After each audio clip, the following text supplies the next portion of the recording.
Hi folks, it's Phil from Clearwater Airsoft here, and today we're going to have a quick look at the Krytac grenade launcher, standalone grenade launcher but also adaptable grenade launcher, and the KT40 40mm shower dash stream grenade. So anybody who takes a look at this grenade is going to start thinking Airsoft Innovations and the 40 mic that they did, and you wouldn't be far off. So Krytac bought the rights to their to Airsoft Innovations products, and this is the result. So we'll get into the grenade in a minute, but let's have a look inside the grenade launcher box. I'll just turn it around so I can open it up without knocking my camera. And you get this. Push that foam out of the way. So you get the launcher itself, which is all made out of high density polymer, and it comes with a reversible belt mountable holster for it. So if you want to run it on its own, you can do that. You can switch it from left or right handed. It comes with an extra release to go on this side so that you can use it right or left. Nice little touch. It comes with an extension piece, so all you need to do is unthread this end cap, put on the extension piece, put the end cap back on, and then you've got a longer launcher. You can switch the tube to open either to the left or to the right, which is really nice. And to open the tube, you have the tube release just inside the trigger guard. It's quite a long tube, so it should take, it should be easy to get any sort of length Moscart or tag launcher in there. And you just close it like that. Has swappable pistol grip. So this can be changed for, if I remember rightly, any AR type grip. It comes with a Picatinny stock mount on, but it also comes with, it's not really clear in here, but I don't want to open it because this is not mine, it's been sent to me. So you can put this on, which will allow you to put on an M4 buffer tube, which I think is really quite nice, so you can run M4 stocks on it. To fire it, obviously you've got the trigger. The safety is push through, so if it's through on either side, the weapon is in safe, and when it's in the middle, it will fire. And you can see the firing pin come through there. The length of the firing pin is also adjustable, because let's face it, not every Moscart is the same. Some you'll get light strikes if you're not careful. So that has a system to deal with that, which is really cool. Comes with a Picatinny rail on top, but as you can see, it's removable. And with that off, you can swap it over for a RIS mount so that you can do it as an underslung grenade launcher. So as a kit, it's actually really quite versatile. It does feel quite nice in the hand. It's pretty solid. I would probably be running it as a weapon mounted system rather than as a standalone, because I just don't want another holster on my belt. But you've got the options, and that's one of the great things about it. So we'll do a bit of shooting with it in a little while, but we'll just put that back in its box. And we'll have a look at the grenade. So the grenade comes in its own little box. One thing that's really nice is once it's primed and loaded with gas and BBs, it has this little rubber plug that goes over the firing pin, for want of a better term, and it's even got a little washer in there, so it does stop any impacts on there setting the grenade off. I would be really inclined, if I was going to run these on my belt or on my webbing, to have a bit of paracord through that and keep those on, so when you pull the shell out of your pouch, it pulls it through this as well, but that way you're not going to set these off unintentionally. It does tell you on the grenade quite a lot of information: the capacity for the BBs, the spread at various distances, the gases to use as well, and which gases not to use and what BBs to use. And it's also got an FPS.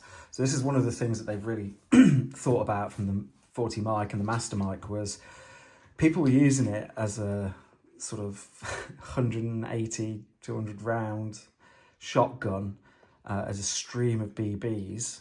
And they were coming out at like 240, 250 FPS, if not more. This is choked back down to 175. So I think it's a much better FPS. It is designed as a completely sealed unit, so you cannot take it. There's no serviceable parts in here. If you start taking it apart, you'll void the warranty.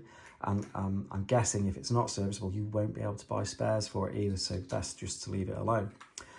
The instructions that come with it are really comprehensive, like tells you how to fill the gas if it's the first time you've used it or not used it for a while. So you fill it a bit, vent it, then fill it normally. You put the BBs in here. Now I made a mistake the first time I filled this, and I just put some BBs in and then tipped it up. Most of them fell out. You really do need to pump them all the way. You'll start to feel the resistance that goes into the spiral. And then when you tip it up, you'll get, I don't know, I think maybe 10, 15 BBs will roll out of this channel, which is supposed to be empty. And then, as you can see, and you can hear, the BBs stay in there. Nice feature on this is you can either do it as a spread, or you can put this over this little choke, I suppose. So you can do spreads. I think that's spread, yeah. One spread and one is stream of BBs, and it does work. So I have tried it.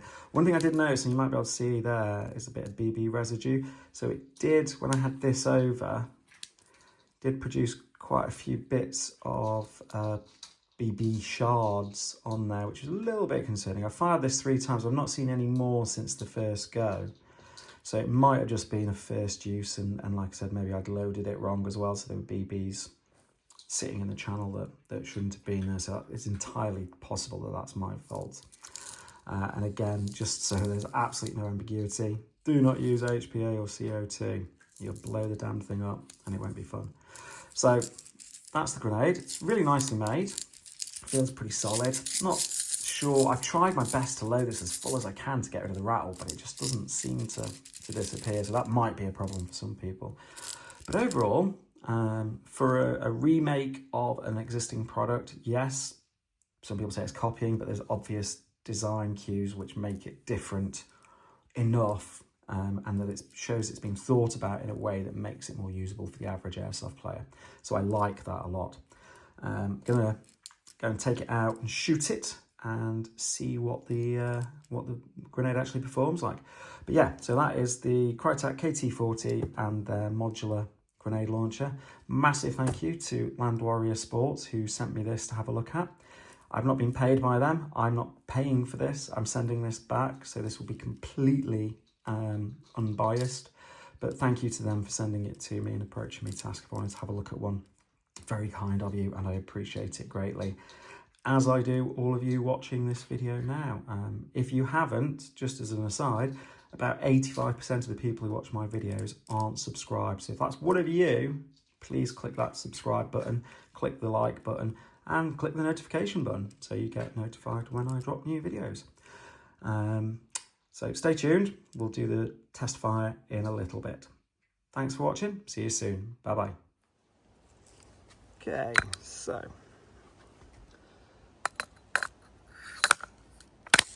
grenade in. We are ready to fire. So let's see.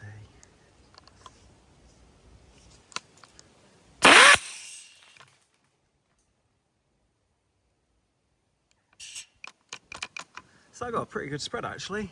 My garden's about 25 meters long.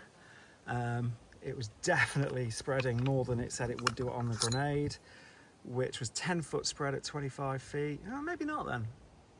That was easily, what do you reckon, 25-foot spread at 50 feet? So that's probably pretty reasonable actually. And that was with it obviously set to choke.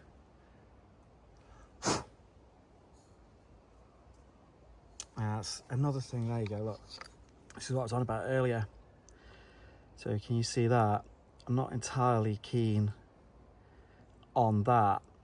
Move that out a bit. You can see all the debris from firing it. So that is something that is a bit of a concern. The last thing I want to be doing is, if there's bits like that on the grenade, is sending damaged grenade BBs that could potentially shatter on impact, although that FPS I doubt they would. But they're still damaged, sending them downrange towards other players. Interesting. Okay, we will try it again on the open setting like this, see what it does. Okay, back again.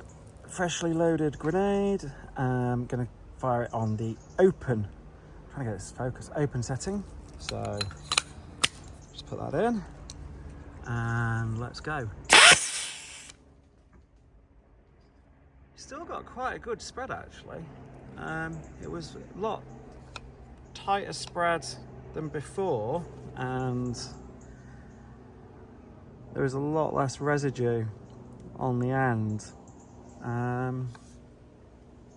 Yeah, so what are my thoughts? I like the launcher. I think the launcher is very good. If you want a standalone one that can be adaptable to various different things and take longer grenades, which a lot of the ones where it opens up and you have to angle the grenade in, this has got a benefit over that. It's lightweight as well, being polymer, so it's, if you do end up carrying it around, it's not carrying around a load of extra weight. The grenades, jury's out. I think it's an improvement on the 40 mic and the master mic in that it's a lower FPS, but you do have sacrifices of that. As you can see, obviously the range isn't as good, and you know, if you were maybe clearing an area and you were within 25 meters, would you switch to a shower grenade, or would you just go full auto on your AEG or whatever weapon platform you're using? This could have merit, you know, one shot you could get everybody and then pick them off what's left with careful fire from your primary weapon. I don't know. I think it's definitely a good attempt at doing something different. I think it's probably better than the majority of the Moss carts available, where you've got like 6 or 7 different barrels. There's so many things that can go wrong with those. So I like that. I don't like you can't service it yourself. I'm really against things where they try and stop you messing with them internally. To keep it all, either you've got to replace it or you have to get it repaired at an exorbitant cost at one of their service centres, as many things in this life are. But it's not awful. I can see where it could be useful for some players. As somebody who used to use tag rounds, I don't see where it would fit into what I would want from a grenade, but it's definitely got, it's definitely going to have a fan base, I think. And combined with the grenade launcher, or even on the grenade launcher on its own, I like this. I think it's really adaptable. I think they've really made it well. They've thought of a lot of the problems that grenade launchers of this ilk have and addressed them, and they've made it really modular. So yeah, if you're after a grenade launcher or a grenade for your launcher, then check out the Krytac range, available from Land Warrior Sports and other Krytac dealers, and tell them Clearwater sent you. Thanks for watching, folks. Bye bye.